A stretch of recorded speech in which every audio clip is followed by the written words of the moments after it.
नमस्कार, आप देख रहे हैं देश और प्रदेश का नंबर 1 बहस शो बात में दम है और मैं हूं आपके साथ कीर्ति बिंदल।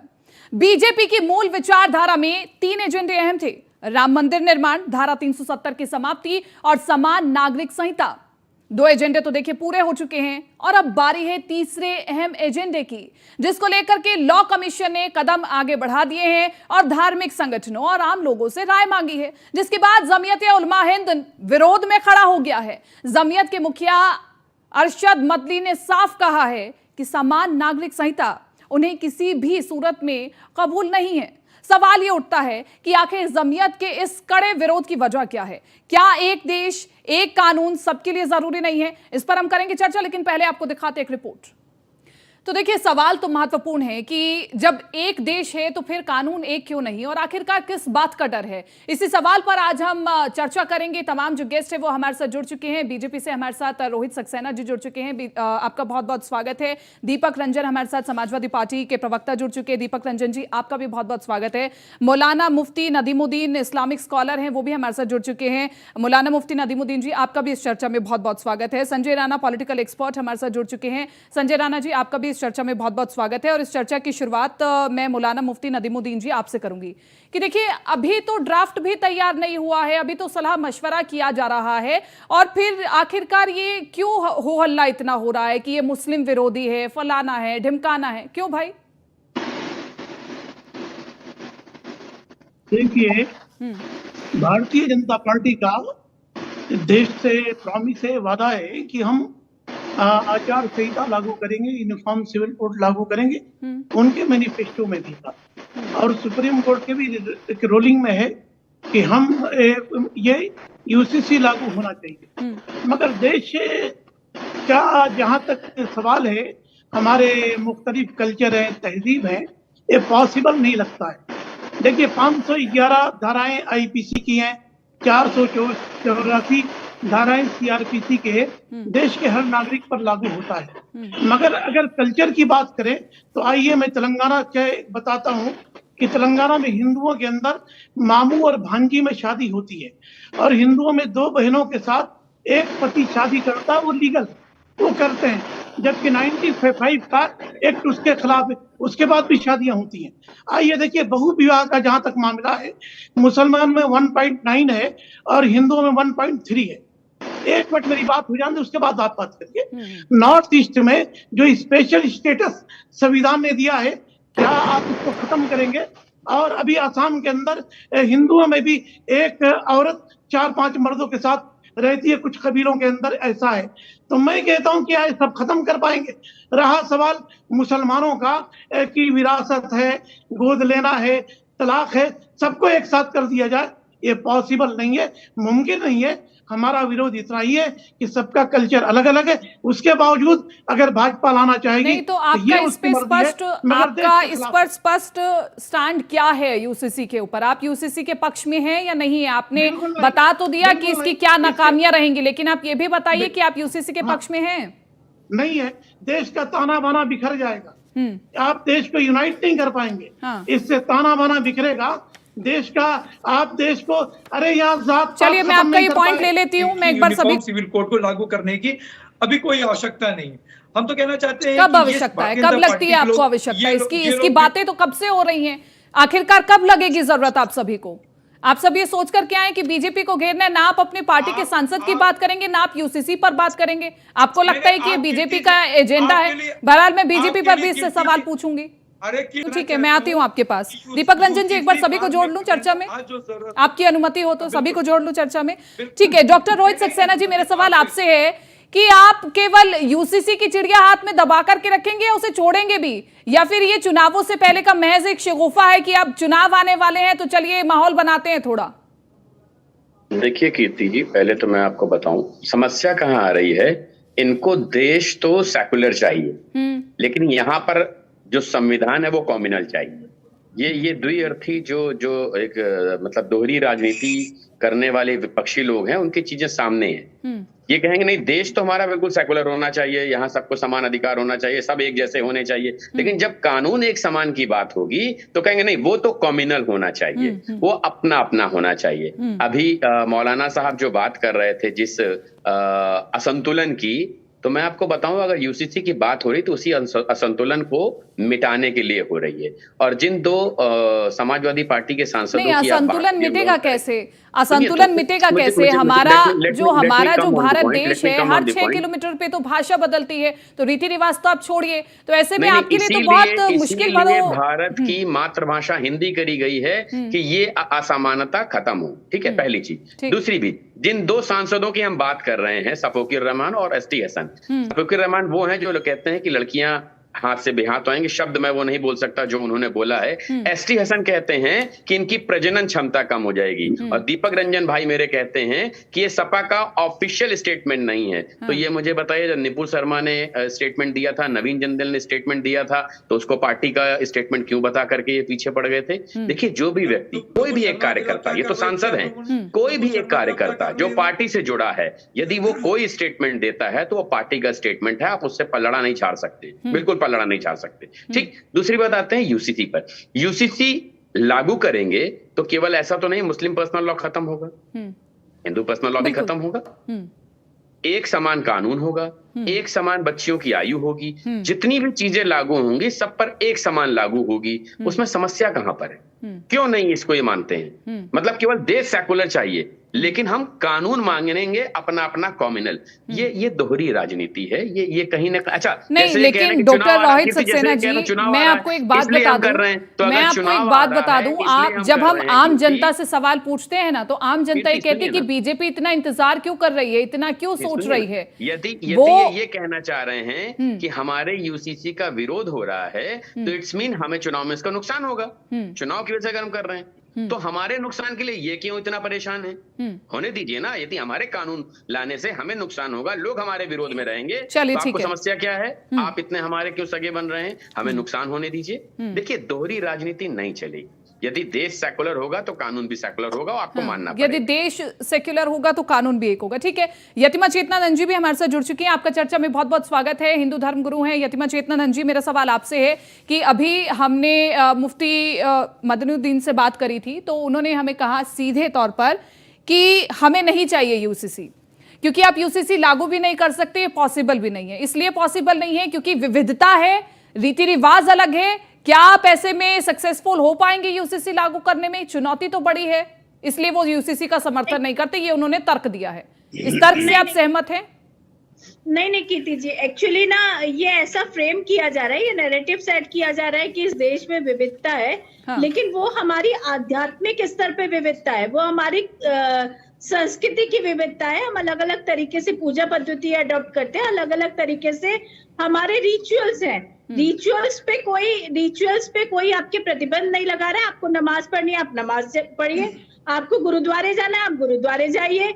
आपको 7 फेरे लेने, 7 फेरे लीजिए। आपको निकाह करना है, निकाह करिए। लेकिन समान कानून होना अनिवार्य है, क्योंकि आप भेद करते हैं उस कानून के आधार पर। और आज जो एसटी हसन जी का बयान आया है, वो इस देश को जिस तरफ ले जाना चाहते हैं, वो उन्होंने कहा हम शरिया पे चलेंगे। इससे पहले आपको देवबंद में बैठे हुए मदनी साहब का बयान याद होगा, जिन्होंने ये कहा था कि मुसलमान अब अल्पसंख्यक नहीं है इस देश में और उसे अब शरिया पर चलने की जरूरत है। तो ये जो देश को जिस दिशा में मोड़ना चाहते हैं, मेरा निवेदन है, बीजेपी के प्रवक्ता यहाँ बैठे हैं, कि आप ठीक है सबके सजेशंस लेना अनिवार्य है, क्योंकि कोई भी एक व्यक्ति इस देश में उठकर खड़ा होकर किसी भी धर्म का, किसी भी संप्रदाय का ये ना कह दे कि हमें नहीं सुना गया, या हमारी बात नहीं मानी गई, या हमारा मत नहीं आया। सबका मत लेकर जल्द से जल्द इस देश में यूसीसी लागू होना चाहिए। ठीक है, जल्द से जल्द यूसीसी लागू होना चाहिए। ठीक है, यतिमा चेतनानंद जी हमारे साथ, संजय राणा जी भी अभी चर्चा में जुड़े नहीं है, पॉलिटिकल एक्सपर्ट है। संजय राणा जी, ये जो उत्तराखंड में सबसे पहले यूसीसी लाने की बात हो रही है, ये एक तरह का टेस्ट है और मुसलमानों की मूड को भांपने का तरीका है बीजेपी का, यूसीसी की बात करके? Kriti, good evening and good evening to fellow fellows. First of all हमें समझने की बहुत जरूरत है यूसीसी क्या है, उसके अंतर्गत क्या क्या चीज आती है, तो उस पर कंफ्यूजन दूर होना बहुत जरूरी है। देखिए, marriage, divorce, maintenance, inheritance, adoption and succession of the property, ये यूसीसी के अंतर्गत आते हैं। अभी जितने भी पैनलिस्ट हमारे यहाँ पे बोल रहे थे, ये बड़े कंफ्यूज नजर आ रहे हैं। कंफ्यूजन इसमें है कि लॉ और रिचुअल्स दो अलग अलग चीजें हैं। रॉ और रिचुअल्स कभी एक नहीं हो सकते। अभी हमारे एक मौलवी साहब बोल रहे थे कि तेलंगाना में मामा की लड़की के साथ, बहन के साथ हिंदुओं में शादी है, नो वन, वो रिचुअल्स है। तो रिचुअल्स में कोई इश्यूज नहीं है। आप अपनी मामा की लड़की शादी करें, अपनी बहन से शादी करें, आपके जो भी रिचुअल्स वहां पे माने जाते हैं उससे कर सकते हैं, इसमें कोई विरोधाभास नहीं हो सकता। लेकिन जब डिस्प्यूट होता है, डिस्प्यूट कानून के अंतर्गत आता है। देखिए, इनको समस्या क्या है। अभी एक हमारे मित्र बताते हैं आर्टिकल 29, आर्टिकल 25, ये कोई भी आर्टिकल 29, 25 का वायलेशन नहीं है। इनको समझने की जरूरत है। आर्टिकल के बहाने मत ढूंढिए। अगर आर्टिकल आपको समझ में आता है तो मैं एक्सप्लेन कर देता हूँ बीइंग ए लॉयर। तो ये जो कानून आएगा, ये समान यूनिफाइड कानून है, जिसके अंतर्गत सारे लोग समान हो जाएंगे। टेक एन एग्जांपल, हमारी हिंदू हो, सिख हो, ईसाई हो, उनकी लड़कियों की एज डिसाइड है 18 साल। मुस्लिमों में एज 15 साल है पर्सनल लॉ। अब जब पर्सनल लॉ की बात करते हैं तो पर्सनल लॉ बना कब था? ये का जो personal law, Indian personal law है, कब बना? 1972 में। उसके पहले तो कोई पर्सनल लॉ नहीं था। अगर ये बोलते हैं कि हम शरिया से चलेंगे, बिल्कुल आपका अपना अधिकार है, शरिया से चल सकते हैं। लेकिन ये बताइए, अगर आप शादी शरिया के हिसाब से करते हैं तो आप गुनाह भी शरिया के हिसाब से क्यों नहीं एक्सेप्ट करते हैं? आप फिर बलात्कार की सजा भी आपको शरिया के हिसाब से होनी चाहिए। आपके कत्ल के भी जो वो है गुनाह है, उसका भी शरिया के हिसाब से। देखिए, दो चीजें नहीं हो सकती है। इस देश में एक कानून होना चाहिए। सपोज अगर मैं मर्डर करता हूँ बीइंग ए संजय राणा, तो मेरे ऊपर 302 लगेगी। अगर वो मर्डर मुफ्ती साहब कहते हैं तो उनके ऊपर 302 लगेगी, चाहे वो कन्याकुमारी में वही कि जब आपराधिक कानून सेम है तो फिर बाकी के कानून सेम क्यों नहीं? ठीक है, बिल्कुल। तो ये चाहे कन्याकुमारी में रह रहे हो, चाहे जम्मू कश्मीर रह रहे, खूनी की एक सजा होती है या कानून होता है, उसके अंतर्गत ही उसको उसके ऊपर एफआईआर दर्ज की जाती है। तो प्लीज रिचुअल्स को अलग रखना चाहिए। जहां तक बात आते हैं इनमें, इनको समस्या क्या है? इनको समस्या दो चीज की होगी। एक तो बहु विवाह जो सिस्टम है वो इनसे इम्पैक्ट करता है। जैसे अभी ये बात कर रहे थे स्पेशल एक्ट का, जो नॉर्थ ईस्ट में, सर मैं नॉर्थ ईस्ट में बड़ा हुआ हूं, हमसे ज्यादा नॉर्थ ईस्ट यहाँ जितने पैनलिस्ट बैठे हैं किसी को नहीं पता होगा। रिचुअल्स अलग होते हैं, कानून अलग होते हैं। वहां पे लड़की जो होती है दहेज लेती है और उसको मिथुन कहते हैं, जो गाय के समान होता है। उसको जितना ज्यादा क्वांटिटी में दिया जाता है उतनी मतलब लड़की खूबसूरत है। तो वो एक रिचुअल है वहां का। तो रिचुअल को चेंज नहीं कर सकते। हमारे यहाँ नॉर्थ में क्या होता है, दहेज लेते, लड़का लेता है। तो बड़ी अलग अलग सिस्टमेटिक है। लेकिन जब डिवोर्स केस फाइल होता है तो वो इंपॉर्टेंट होता है, वो कोर्ट में जाता है और उसमें एक मेंटेनेंस देना पड़ता है, एक प्रोसेस है, सबको फॉलो करना पड़ता है, एक्सेप्ट मुस्लिम। तो ये जो है चीजें, हलाला भी उसमें आ जाएगा, तो सब चीजें हलाला, इद्दत, बाकी भी कई चीजें, बाकी चीजें, सारी चीजें जो आएंगी तो महत्वपूर्ण हो जाता है सबके लिए। भाई ये बताइए कि हमारे एंसेस्टर की अगर प्रॉपर्टी, तो मेरी बहन का भी उसमें अधिकार है, तो भाई सबका अधिकार होना चाहिए। क्यों नहीं अधिकार होना चाहिए भाई? हम तो अगर अधिकार मिलता है तो कोई गुनाह नहीं है। चीजों को ना हमें, ठीक है, मैं आपके इसी सवाल को आगे लेकर के जाऊंगी। मैं आपके इसी सवाल को आगे लेकर के जाऊंगी। मौलाना मुफ्ती नदीमुद्दीन जी, मेरा सवाल आपसे कि यूसीसी आएगा तो कानून सबके लिए एक होगा, तो फिर डर कैसा है? क्या आपको डर लगता है क्या कि महिलाओं को, बच्चियों को समान अधिकार मिल जाएगा? उससे डर लगता है आपको? देखिए, इस्लाम ने महिलाओं को समान अधिकार दिया है। अभी वो क्या है पता नहीं। समान अधिकार की पुरुष तलाक दे सकता है लेकिन महिला तलाक नहीं दे सकती, ये समान अधिकार है? अरे मोहतरमा, पहले आप सुनिए ना। अगर आप ही बोलेंगे तो फिर बोलिए, मैं सुन रहा हूँ। नहीं तो फिर मैं करेक्ट तो आपको करूंगी ना। आप यहाँ पे बैठ करके दर्शकों को भ्रमित तो नहीं कर सकते। आप यहाँ पर झूठ झूठ बोल करके जाएंगे तो लोग इसी चीज को एक्सेप्ट करेंगे क्या? उसका काम तो मैं करूंगी, बोलूंगी ना। अरे ठीक है, बोलिए बहरहाल आप। अरे ठीक है। अभी वो बोल रहे थे कि हिंदुओं में मामू भांजी की शादी लीगल है, होना चाहिए। उन्होंने ये नहीं कहा कि होना चाहिए। शब्दों का हेर फेर मत करिए। उन्होंने ये नहीं कहा कि होना चाहिए, उन्होंने कहा है कि होती है, वो चीज अलग है। वो करे ना करे वो उनकी मर्जी है। अरे सुनिए, मर्जी क्यों है? मैं कहता हूँ आप खत्म करेंगे, ये बात सुनिए। ठीक है, आप ना डिबेट को भटकाए नहीं। मौलाना मुफ्ती नदीमुद्दीन जी, मेरा सीधा सा सवाल है आपसे। मैंने बहुत सीधा सा सवाल पूछा है, आप मेरी बात तो सुनिए। अरे मेरी बात सुनने का धैर्य तो रखिए जरा। मैं आपसे सीधा सा सवाल पूछ रही हूँ कि यूसीसी कानून आएगा तो डर कैसा है? ये डर है कि महिलाओं और बच्चियों को समान अधिकार मिल जाएगा? यही तो सवाल पूछा मैंने आपसे, आप करने लगे इधर उधर की। सुनिए पहले सुनाइए। ट्राइबल में 13 साल की बच्चियों की मेघालय, मिजोरम, नागा में शादियां नहीं हो रही हैं क्या? आप मैं भी 10 साल। अरे सर, अब वही बोला ना, आपको चाहिए नहीं यहाँ पे। मैं वहां पर रहा हूँ, आप मेरे सर ये बताइए, आगे झूठ मत बोलिए। शादी 13 करने साल से शादी करें। मौलाना साहब, शादी से समस्या नहीं है, समस्या है 4-4 शादियां करने से, 4-4 निकाह करने से, निकाह कर छोड़ देने से, संपत्ति में अधिकार न देने से, गोद न लेने देने से, बच्चा नहीं है तो गोद न लेने देने नहीं मुफ्ती जी, आपका हमेशा का है, अगर आपको जवाब मिलता है तो आप डिबेट छोड़ करके चले जाते हैं, ऐसे तो चर्चा नहीं होती ना। मैं आपका अगर आप दूसरे धर्म के बारे में बोलेंगे तो जरा सुनने का भी धैर्य रखिए। ये चर्चाएं इसीलिए होती है ताकि कुछ निकल करके सामने आए, आप तो बिदक करके चल पड़ते हैं बस। आए हैं, लेकिन कम से कम ये ध्यान रखिए, जो आप गलत बोलेंगे उसको लोग काउंटर करेंगे भी। आप प्रवचन ना देने आए हैं ना सुनने आए हैं, आप गलत बोलेंगे तो आप उसका जवाब भी सुनेंगे। ठीक है मुफ्ती जी, मैं आखिरी समय आपको बिना इंटरप्शन के आपको दे रही हूँ। रोहित जी जरा मुफ्ती जी को बोलने दीजिए। रोहित जी जरा मुफ्ती जी को बोलने दीजिए, बोलिए। क्या जो आप बोल रहे थे बिना इंटरप्शन के, मैंने आपको समय दिया है, बोलिए। जो सवाल मैंने रखा था दीजिए उसका जवाब। देखिए, बहु विवाह का जहां तक मामला है, गोवा के यूनिफॉर्म सिविल कोड में क्या है, अगर उसको बच्चा पैदा नहीं हुआ तो दूसरी शादी कर सकता है। ये ऑप्शन गोवा में यूनिफॉर्म सिविल कोड में आपने खुला रखा है। बहु विवाह का जहां तक मामला है तो इसलिए तो राय मशवरे के लिए खोला गया है ना, तो फिर उसमें डर कैसे? यही तो कह रहे हैं कि आप राय मशवरा कीजिए। इसमें ये क्यों कह रहे हैं कि मुस्लिम विरोधी है? ईसाई लोग तो नहीं आ रहे कहने के लिए ईसाई विरोधी है यूसीसी। केवल आप ही को दिक्कत क्यों हो रही है? और आपको दिक्कत नहीं हो रही है, ये कुछ कट्टरपंथी मौलानाओं को दिक्कत हो रही है, सभी मुस्लिमों को दिक्कत नहीं है। मुस्लिमों की बहन बेटियां इसका स्वागत कर रही हैं। नहीं हमारी आज भी मुसलमानों में अब जो शादियां हो रही है किसी की 15 साल में नहीं हो रही है। 15 साल में मैं भी जो है काजी रहा हूं और मुझे मालूम है कि मुसलमानों में आज के डेट में 15 साल में शादियां नहीं हो रही। मैं कह रहा हूं कि एक भाषा, एक एजुकेशन और जात पात का आप निजाम देश में नहीं खत्म कर सके। अंबेडकर, जगजीवन राम जैसे लोगों को कहाँ की बात कहाँ लेके आ रहे हैं? रुकिए, मैं इस पे बोलना चाहूंगा। कहाँ की बात कहाँ लेके आ गए? आप हवाला दे रहे हैं मौलाना, जिन अम्बेडकर जी का हवाला दे रहे हैं उनका स्टेटमेंट है कि देखिए मुफ्ती जी मेरी बात सुनिए, मेरी बात सुनिए। एक बात कानून नहीं होना चाहिए। वो यूनिफॉर्म सिविल कोड के पक्षधर हैं जिन अम्बेडकर साहब का हवाला दे रहे हैं। उन्होंने बाई लाइन लिखा हुआ है कि यदि देश एक है तो कानून एक होना चाहिए, कोई पर्सनल लॉ नहीं होना चाहिए। अम्बेडकर जी का कथन है। ठीक है, संजय राणा जी इसमें कोई एग्जांपल देना चाह रहे हैं। संजय राणा जी को एक बार स्क्रीन पर लाइए। किसी का भी हवाला दे दीजिए आप, ठीक है ना?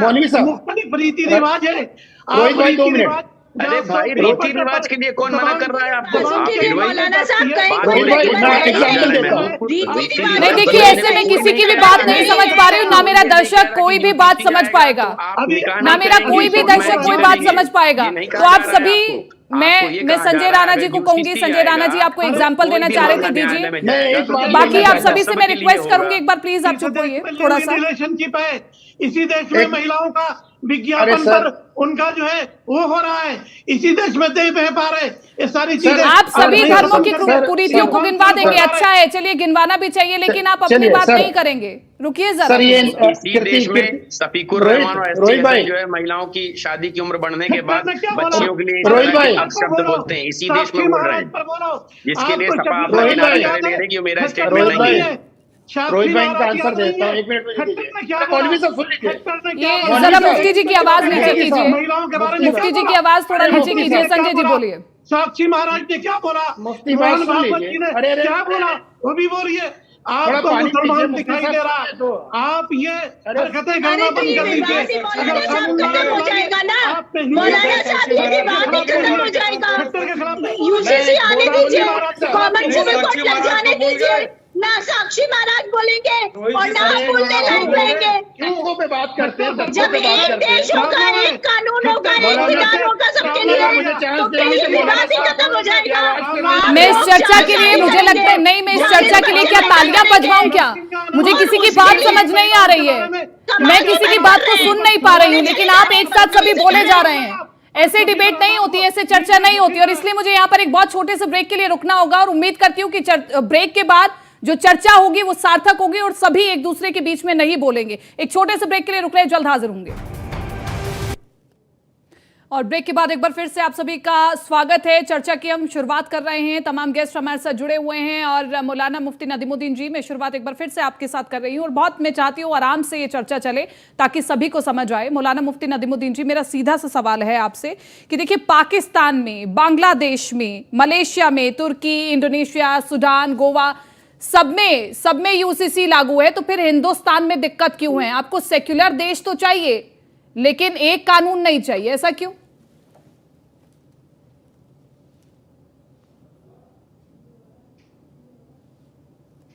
समुदाय के लोग ज्यादा हैं तो ये है, मगर भारत एक ऐसा देश है, मुख्तलिफ कल्चर, मुख्तलिफ तहजीब के लोग हैं और एक दूसरे का एहतराम करते हैं। हमारी डाइवर्सिटी दुनिया का खूबसूरत मुल्क इसलिए है कि हम एक दूसरे का सम्मान करते हैं। हमारी रीति रिवाजी मुख्तलिफ होते हुए रीति रिवाज नहीं, तो आपके रीति रिवाजों को कौन नुकसान पहुंचा रहा है, मुझे बताइएगा तो सही।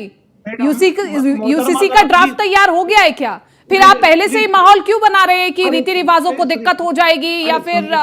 अरे सुनिए, हाँ। जो लोग मुसलमानों पर बहु विवाह का आरोप लगाते हैं, हाँ। NFC national family health survey पढ़े का रिपोर्ट देखिए, 21 का मुसलमानों में सिर्फ बहु विवाह 1.9 है और भी कम हो रहा है। और किन लोगों में जिनको बच्चे पैदा नहीं हो रहे, क्या दूसरी शादी करने का उसको अधिकार नहीं है? तो तभी सांसद एसटी हसन यही कहते हैं कि 4 शादियों वाला, फिर अगर यूसीसी आ गया तो 4 शादियों वाला भी हमारे हाथ से अधिकार निकल जाएगा। एसटी हसन इसलिए कहते हैं क्या? नहीं कर रहा। गोवा के अंदर तो है। कीर्ति जी, मैं कुछ बोलना चाहूंगा। आ रही हूँ रोहित जी। अगर बच्चा पैदा नहीं हो रहा तो कर सकते हैं। मेरा मानना ये है कि देह पे लिव इन रिलेशनशिप, ये सारी कुरीतियां को हम खत्म नहीं करके ये तमाशा क्यों कर रहे हैं? आज तक महिलाओं का सम्मान नहीं, तो आप एक बार यूसीसी का साथ क्यों नहीं दे देते? अगर एक बार लागू हो जाता है, अगर बढ़िया चलता है तो बढ़िया चलेगा, अगर खराब चलता है तो फिर से बदलाव हो जाएगा। उसमें इतना दिक्कत क्या, इतना हो अल्लाह। मेरा सीधा सा सवाल आपसे ये है कि यूसीसी को ऐसा क्यों पेश किया जा रहा है? कट्टरपंथी मुसलमान मौलाना ये क्यों मुसलमानों में फैला रहे हैं कि यूसीसी मुसलमान के विरोध में है, मुस्लिम विरोधी कानून है, ऐसा क्यों फैलाया जा रहा है? जवाब दूंगा इनको। पहले आप कट्टरपंथी का शब्द छोड़ दीजिए मैडम। महिलाओं की सम्मान की बात करने वाले लिव इन रिलेशनशिप पर आपका गला सूख जा रहा। पार्लियामेंट में महिलाओं को बिल पास नहीं हुआ, आप मुसलमानों को कट्टरपंथी बोल करके आप मुसलमानों को नहीं कह रही हूँ। अगर आप मेरे शब्दों को गौर करें, क्योंकि मैं चर्चा की शुरुआत से ही देख रही हूँ आप सभी के शब्दों को हेरफेर कर रहे हैं। बहरहाल आप नहीं बोलेंगे, जो सवाल मैं पूछूंगी आप उस पर नहीं बोलेंगे। रोहित जी बोलिए। एक मिनट मौलाना अभी मौलाना जी सुनिए, अरे सुनिए मेरी बात। ना अभी आपने एक बात कही है मौलाना साहब, जिस बात में आपने ये कहा कि जिनको बच्चे नहीं हो रहे हैं क्या वो और शादियां नहीं कर सकता, तो क्या केवल महिलाओं की कमी से बच्चे नहीं होते? क्या अपने धर्म में आप उन महिलाओं को ये अधिकार देने को तैयार हैं कि उनको पुरुष से अगर बच्चे नहीं हो रहे तो वो भी इतनी शादियां करें? देंगे आप? ठीक। गोवा के अंदर यूनिफॉर्म सिविल अरे कोड में गोवा क्या पहुंच गए भैया, एक तो पहले आप टिकट कटवाना बंद करिए हर जगह का। आप कभी नॉर्थ ईस्ट पहुंच जाते हैं, मेरे सवाल का जवाब दीजिए। नहीं बोलेंगे ना, मुफ्ती जी अपने कंफर्ट के अकॉर्डिंग बोलेंगे। मुफ्ती जी अपने कंफर्ट के अकॉर्डिंग बोलेंगे, जहां पर उनकी कमी गिना दी जाएगी वो नहीं बोलेंगे, वो फिर इधर उधर दाएं बाएं कमियां खंगालेंगे। यही आदत है मुफ्ती जी। देखिए मुफ्ती जी, सिर्फ आपकी वजह से यहाँ पर कंफ्यूजन क्रिएट हो रही है। आप प्लीज दूसरों को बोलने दीजिए। अब कोई नहीं बोलेगा। मेरा सवाल दीपक रंजन जी से है, सिर्फ दीपक रंजन जी बोलेंगे। दीपक जी बोलिए। अरे मुफ्ती जी थोड़ा धैर्य रखिए, आपके अंदर धैर्य नहीं है किसी और को सुनने का। मैं बहुत देर से देख रही हूँ, आपको मौका दे रही हूँ, लेकिन आप एक ही सुन ही नहीं रहे हैं। अगर आप अपने पैनल में दूसरे लोगों की नहीं सुनेंगे तो आप चर्चा में क्यों आते हैं? आप सुन ही नहीं रहे हैं अपने पैनल के दूसरे लोगों की बात को। केवल आपको सुनने के लिए बुलाए गए क्या यहाँ पर? केवल आपको सुनने के लिए बुलाए गए क्या यहाँ पर? अगर आपके पैनल में दूसरे लोग हैं, आप उनका सम्मान करेंगे या नहीं करेंगे, या फिर आपको भाषण देने के लिए यहाँ पर बुलाया गया है? आप लोग से ज्यादा चिल्लाना आता है, इनका भागना लाजमी है भाई, जवाब नहीं होगा तो रोहित भाई आप रोहित जी मैं आपसे थोड़ा सा शांति रखिए। ठीक है दीपक रंजन जी बोलिए। पता नहीं होगा। दीपक जी एक मिनट दीजिए, मौलवी साहब को संजय जी प्लीज, मैं आ रही हूँ। मेरा सवाल पहले दीपक रंजन जी से था। दीपक रंजन जी बोलिए। मेरा सवाल आ जाए दीजिए, उसके बाद आप लोग आपस में जो है वाद विवाद करते रहिएगा। देखिए कीर्ति जी, मेरा जो विरोध हम लोग का है वो भारतीय जनता पार्टी की मंशा पे, और जैसा कि आपने कहा कि 2016 में भी इन्होंने एक चिड़िया उड़ाई थी, 2-3 महीना जो है ये चिड़िया पूरे देश में उड़ती रही, फिर उन्होंने उसको पकड़ करके अपने पिंजरे में रख लिया और फिर इन्होंने 2023 में जो इस चिड़िया को उन्होंने उड़ाने का काम किया। मैं पूछना चाहता हूँ, नहीं तो उस चिड़िया को उड़ाने में मदद कीजिए ना, उस चिड़िया को उड़ाने में मदद कीजिए। आप कब तक इस तरह से आरोप लगाते रहेंगे कि यूसीसी का सिर्फ शगुफा छोड़ा जा रहा है, उड़ा तो रहे नहीं है वो चिड़िया। अब मुफ्ती साहब का काम आप करने लगी हो। नहीं तो दीपक रंजन जी, आप ऐसी बातें कर रहे हैं तो वो हास्यास्पद है। आप कह रहे हैं कि चिड़िया नहीं छोड़ी जा रही है, सिर्फ शगुफा छोड़ा जा रहा है, तो आप कम से कम साथ दीजिए। अगर आप चाहते हैं कि यूसीसी लागू हो तो आप साथ दीजिए ना। चिड़िया आपने उड़वाई थी अभी इसी डिबेट में, चिड़िया आपने उड़ाई थी अभी, और ये आपने कीर्ति जी कहा था, रिवाइंड करके आप सुन लो। और मुझको इनकी मनसा पे संदेह है। हो गया। अब दीपक रंजन जी, मैं आपकी पार्टी के प्रवक्ताओं की आपको स्टेटमेंट सुनवाऊंगी तो फिर आप कहेंगे कि वो उनका पर्सनल स्टेटमेंट है, फिर आप मुझसे बहस करने के लिए आएंगे कि चिड़िया कौन उड़ा रहा है कौन नहीं उड़ा रहा है। आप एक और कहते हैं, सुनिए मेरी बात, आप एक और कहते हैं कि यूसीसी लागू करने में कामयाब नहीं हो रही बीजेपी, एक और आप उसका विरोध करते हैं, तो कम से कम ये दोहरा मापदंड तो लेकर के मत चलिए ना, एक रास्ते पर चलिए। आप मेरी बात आने देंगी? नहीं दीपक जी, आपकी समस्या क्या है? आपकी समस्या क्या है, बीजेपी या यूसीसी? पहले ये क्लियर कीजिए कि आपकी समस्या क्या है। एक देश एक संविधान एक कानून, आप पूरे चाहते हैं इस देश के अंदर, क्योंकि आपकी मुस्लिम तुष्टीकरण की राजनीति समाप्त हो जाएगी। आप जिन मुस्लिम आकाओं के ऊपर, तो मैं इनसे पूछना चाहता हूँ, कोई बड़े सम्मानित दीपक जी, मेरा सीधा सा सवाल ये है कि आप यूसीसी के पक्ष में है या नहीं है? आप यूसीसी के पक्ष में है या नहीं है? समाजवादी पार्टी का क्या स्टैंड है? 2016 में यूसीसी इन्होंने जो है, जब इनकी रिपोर्ट, जो इनकी आयोग की रिपोर्ट आई, इसको फिर उन्होंने ठंडे बस्ते में डालने का क्यों काम किया?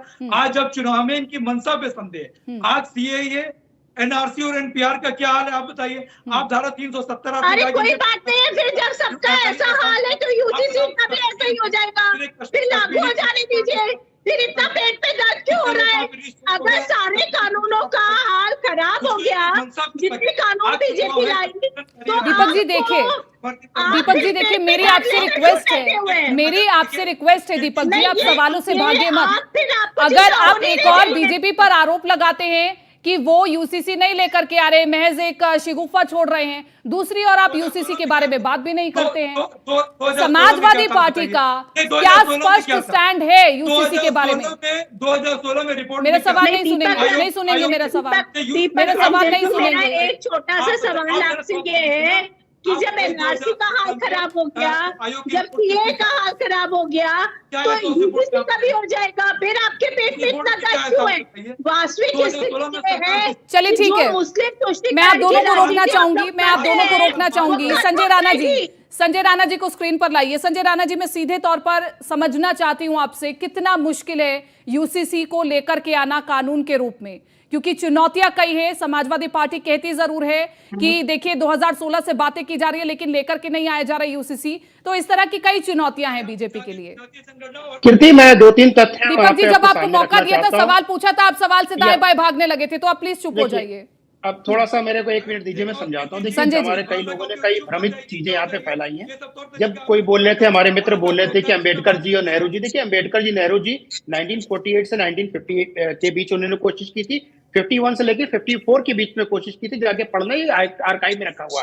नंबर 2, हमारे एक मित्र बोल रहे थे कि लिविंग रिलेशन, ये कानून आने के बाद लिविंग रिलेशन में क्या होगा, आपको एग्रीमेंट साइन करना होगा कि बच्चे का जो स्थान, जो आपको जाके साइन करना पड़ेगा और उसमें बताना पड़ेगा बच्चा किसका होगा, इसकी रिस्पॉन्सिबिलिटी क्या होगी, तो समझना जरूरी है। तीसरा जो बहुत महत्वपूर्ण प्रश्न आपने बोला है, हमारे एक मित्र और बोले, उसको खत्म कर दो फिर आपके प्रश्न पे आता हूँ कि 2016, भैया 2016 में नहीं, 2018 में आया था, अगस्त में इसके बाद रिपोर्ट आई थी और वो 21वीं संशोधन की थी, 22वीं ये है, तो आपको समझना चाहिएगा कि तीसरी बार रिक्वेस्ट मांगी गई है, पूछा गया लोगों से। मैं आता मुख्य प्रश्न पे। देखिए, इसको लागू करना कोई बहुत बड़ा काम नहीं है। इसमें क्या है कि एक प्रोसेस होता है कि हमारा जो कंट्री है डेमोक्रेटिक कंट्री है, सबसे पूछना बहुत जरूरी है, धार्मिक लोग हो चाहे राजनीतिक लोग हो चाहे। लेकिन कितनी बार, वही संजय राणा जी, कितनी बार, क्योंकि जितनी बार पूछा जाएगा उतनी ही बार इस प्रकार के विरोध के तरीके आते रहेंगे और फिर होगा यही। विरोध, देखिए विरोध 1956 में हुआ था, 1955 में हुआ था, हिंदू एक्ट आया था, विरोध बहुत हुआ था। हर चीज में अगर कोई चीज कड़ाई से लागू की जाएगी इसमें विरोध होगा, लेकिन विरोध से डरने की जरूरत नहीं है हमें। कानून अगर न्याय संगत है, सबके लिए है, तो उस कानून को इम्प्लीमेंट करना पड़ेगा। हमें देखिए, अगर वो जो अभी मानसून सेशन आ रहा है, हमें नहीं लगता उसमें कुछ आ सकता है, लेकिन हाँ विंटर सेशन में जरूर कानून लेकर के, प्रस्ताव लेकर के आ सकती है। इसका बिल पे डिस्कशन के लिए सदन में सरकार ला सकती है, और ये पारित होता है। हमें नहीं लगता है कि इस शासनकाल में हो पाएगा, हो सकता है 24 के बाद में। अगर ये होता है तो सबके लिए अच्छा है। देखिए, ये मानना जरूरी है कि सबके लिए अच्छा है कि नहीं है, तो ये सबके लिए अच्छा है। ये मुस्लिम, हिंदू, सिख, ईसाई करके ना देखे, ये किसी को टारगेट करने के लिए नहीं है भाई। अगर आप रोहित जी जरा गौर कीजिएगा जो ये कह रहे हैं, और मैं आपके पास आऊंगी, लेकिन इससे पहले मैं मौलाना मुफ्ती नदीमुद्दीन जी आपके पास ही आना चाहूंगी। मेरा सीधा सा सवाल है, और प्लीज सवाल से दाएं बाएं मत भटकिएगा। मेरा सीधा सा सवाल ये है कि क्या किसी भी मजहब का कानून राष्ट्र के कानून से बड़ा है, हमारे संविधान से बड़ा है? नहीं, देखिए सुनिए, इस देश का मुसलमान नहीं, 140 करोड़ लोग संविधान के अंडर में रहते हैं। संविधान सर्वोपरि है। संविधान ही ने हर एक के धर्म की हिफाजत की गारंटी देश के संविधान ने दिया है। मैं कहता हूं कि लॉ कमीशन आपसे राय पूछ रहा है। आपने जीएसटी लगाया, हमसे राय पूछा। 370 हटाया, राय पूछा। तिबल तलाक कानून हटाए, क्या राय पूछा जब धर्म गुरुओं से? आपने नहीं पूछा। आपको यूसीसी लागू करना नहीं है, एक तमाशा खड़ा करना है।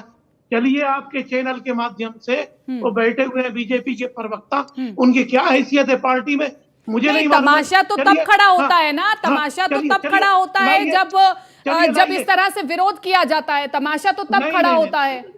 अरे ठीक है, फिर बिना पूछे करेंगे तो कहेंगे कि हमें शामिल नहीं किया गया राय में, हमसे राय मशवरा नहीं किया गया, ये तो जबरदस्ती हमारे ऊपर थोपा गया कानून है। क्या पूछने की जरूरत है? आप ला के बताइए। अरे पार्लियामेंट में महिलाओं का बिल पास नहीं कर सके, ये महिलाओं के सम्मान की बात करते हैं, महिलाओं का बिल पास नहीं कर सके, लाए। देखिए, मुद्दे पर भाजपा नाकाम हो चुकी है। देश के तमाम मुद्दों पर, बेरोजगारी, तमाम महंगाई, तमाम मुद्दों पर नाकाम होने के बाद उसे छोड़ दीजिए। कॉमर्स में कौन आना चाहिए या नहीं आना चाहिए, ये बताइए। बिल्कुल सीधा सा सवाल है, लेकिन नहीं, यतिमा चेतन जी तब आप चर्चा में मौजूद नहीं थी, वो मना कर चुके हैं। उन्हें नहीं चाहिए यूसीसी, क्योंकि वो नहीं चाहते कि महिलाओं को, बच्चियों को अधिकार मिल सके बराबर का। उन्हें सेक्युलर देश तो चाहिए, लेकिन एक कानून नहीं चाहिए उनके लिए। उनके कानून हमारे संविधान से ज्यादा बढ़ करके है। रोहित जी बोलिए फटाफट। बीजेपी की अघोषित प्रवक्ता मत बनिए। रोहित जी आप कर रही है। नहीं, आप मुझे मत बताइए मैं किसी की प्रवक्ता हूँ या नहीं हूँ। यहाँ पर मैंने आपको सर्टिफिकेट बांटने के लिए नहीं बुलाया है। जब आप सवालों का जवाब नहीं दे पाते तो आपके पास यही हथियार बच जाता है कि मैं बीजेपी की प्रवक्ता हूँ या नहीं हूँ। जब मेरे देश की बात आएगी मैं आपसे सवाल पूछूंगी, जो भी इसका विरोध करेगा मैं उससे सवाल पूछूंगी। मेरे देश की बात आएगी मैं सवाल पूछूंगी। आप मुझे बीजेपी का प्रवक्ता कहिए, किसी का कहिए।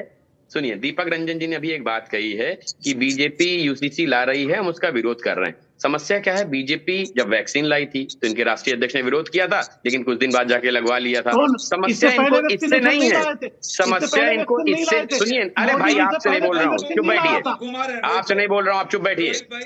बहुत बोलते हैं आप, चुपचाप पहले सुना करिए, दूसरे को सब बोला करिए। दीपक रंजन जी ने ये कहा अभी कि बीजेपी ला रही यूसीसी, हम उसका विरोध कर रहे हैं। तो वैक्सीन के समय विरोध किया था इनके राष्ट्रीय अध्यक्ष ने किया था, और जाके वैक्सीन लगवा ली थी। पहली चीज। दूसरी चीज, अब आइए, अभी मौलाना ये कह रहे थे जब इन्होंने बच्चा पैदा होने का हवाला दिया।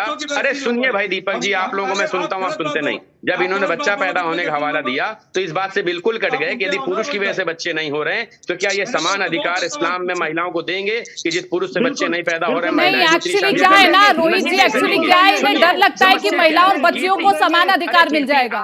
यही सच है। मैंने जो पहला शब्द कहा था आपको, वही शब्द तार्किक है। इनको देश जरूर सेकुलर चाहिए, लेकिन देश में कानून कम्युनल चाहिए। ये समस्या है इनकी। इनको ये हमेशा बच्चों नहीं तो ये तमाम सेक्युलर देशों की बात करते हैं। मैंने कितने देश गिनवाए, पाकिस्तान है, तुर्की है, गोवा है, वहां पर यूसीसी है। तुमको ये समस्या है कि तुमसे ये छिन जाएगा। ये हमेशा इस तरह की राजनीति करके ही जिंदा रहेंगे। और इसलिए अभी निकाय चुनाव हुए। दीपक रंजन जी आप भी दाएं बाएं की बात जरूर करेंगे, लेकिन आपके जो एसटी हसन साहब है उन्होंने क्या कहा था वो भी मैं बता दूं जरा। उन्होंने कहा मैं था कि बता रहा अगर हूं, यूसीसी उन्होंने कहा आता था है बच्चियां तो फिर आवारा हो जाएंगी। चार शादी करने का वो जो अधिकार है वो निकल जाएगा हाथ उन्होंने से। ये कहा था, नहीं बोलेंगे सुनिए, आप। बच्चियां आवारा हो हस्तर जाएंगी, में क्या शफीकुर बोला? रहमान कह रहे हैं प्रजनन मैंने क्षमता महाराज कम ने हो क्या जाएगी। बोला? मैं बोल रहा हूँ ना, पर नहीं बोलेंगी। मैं बता तो रहा हूँ आपको, रोहित भाई ये बोला था उन दोनों के ऑफिशियल चलिए ठीक है, स्टेटमेंट है। दीपक रंजन इससे जी को किनारा बोलने हटना दीजिए। चाहिए। मेरा शाहबानों के साथ क्या हुआ आप बताइए। रोहित भाई, बेचारी हस्तर में 7 क्या साल बोला? कोर्ट में धक्के महिलाओं खाई के थी, बारे में? 7 साल कोर्ट में धक्के खाई ठीक है। थी शाहबानो, क्योंकि मेरे पास 1978 से वक्त की कमी है 1985 और तक। मैं चाहती हूँ कि एक महत्वपूर्ण बिंदु निकल करके आए। और संजय राणा जी, मैं चाहती हूँ कि एक कॉन्क्लूड पॉइंट आप जरूर दीजिएगा। इस चर्चा से ही एक आधार तय होता है कि क्या इतनी मुश्किलों के बीच में यूसीसी आ पाएगा। और मैं समझता हूँ कि इसी चर्चा में आपको काफी अंदाजा हो गया होगा, पिक्चर काफी क्लियर हो गई होगी। देखिए, कुछ लोग तो कृति जी विरोध करने के लिए सिर्फ विरोध कर रहे हैं, वो ठीक नहीं है। देखिए, किसी धर्म को लेकर के उसका साथ देने से, मान लीजिए समाजवादी पार्टी हो या कांग्रेस हो, इनको ये देखना चाहिए कि इनके नेहरू जी के खिलाफ आप चले जा रहे हो। नेहरू जी खुद चाहते थे कि समान 1930 में सबसे पहला प्रस्ताव नेहरू ने दिया है। सबसे पहला नेहरू जी ने प्रस्ताव। नेहरू जी खुद चाहते थे 48 से 51 तक, वो खुद चाहते थे। जब आप अपने नेहरू जी को नहीं मानते हो तो दूसरों को क्या मानोगे? रहा विरोध 1976 में इंदिरा गांधी ने भी इस प्रस्ताव को पारित किया। ठीक है दीपक रंजन जी, मैं आपको चंद सेकंड्स का मौका दे रही हूँ क्योंकि मेरे पास वक्त की कमी है। आप कुछ बोल रहे थे, जल्दी से बोलिए। देखिए कीर्ति जी, मैं अपने बड़े भाई ये रोहित भाई से पूछना चाहता हूँ, भारतीय जनता पार्टी के प्रवक्ता हैं कि विपक्ष मांग कर रही है सामाजिक न्याय समिति की रिपोर्ट कब लागू करेंगे और जातीय जनगणना कराने से पीछे क्यों हट रही है भारतीय जनता पार्टी की सरकार। और नहीं, विरोध का 2 सेकंड कीर्ति, मैं वही तो कह रही हूँ, मैं वही तो कह रही हूँ, इस पूरी चर्चा में यही होगा। मैं दीपक रंजन जी को बोलने का दीपक रंजन जी को बोलने का मौका भी दूंगी तो वो मुद्दे पर तो नहीं बोलेंगे। इन सभी मुद्दों के लिए हम अलग से चर्चा करवाते हैं, वहां आप कहाँ गायब हो जाते हैं। ठीक है, मेरे पास वक्त की कमी है, अन्यथा मैं इस चर्चा को आगे लेकर के चलती। आप सभी का बहुत बहुत शुक्रिया इस चर्चा में जुड़ने के लिए और अपनी राय रखने के लिए आप सभी का बहुत बहुत शुक्रिया। लेकिन निश्चित तौर पर अगर तस्वीर ये होगी, क्योंकि ये डिबेट भी कहीं ना कहीं आधार बनती है, सबसे राय मशवरा मांगा गया है, लेकिन अगर ये डिबेट आधार बनती है, जिस तरह से लोग आपस में एक दूसरे से लड़ रहे हैं, जो प्रवक्ता है वो एक दूसरे की बात नहीं सुन रहे हैं, तो आखिरकार इस कंडीशन में यूसीसी कैसे लागू होगा, ये सबसे बड़ा सवाल है और ये बीजेपी के लिए बड़ी चुनौती भी है। बहरहाल बात में दम है। मेरे साथ इतना ही, दीजिए इजाजत, नमस्कार।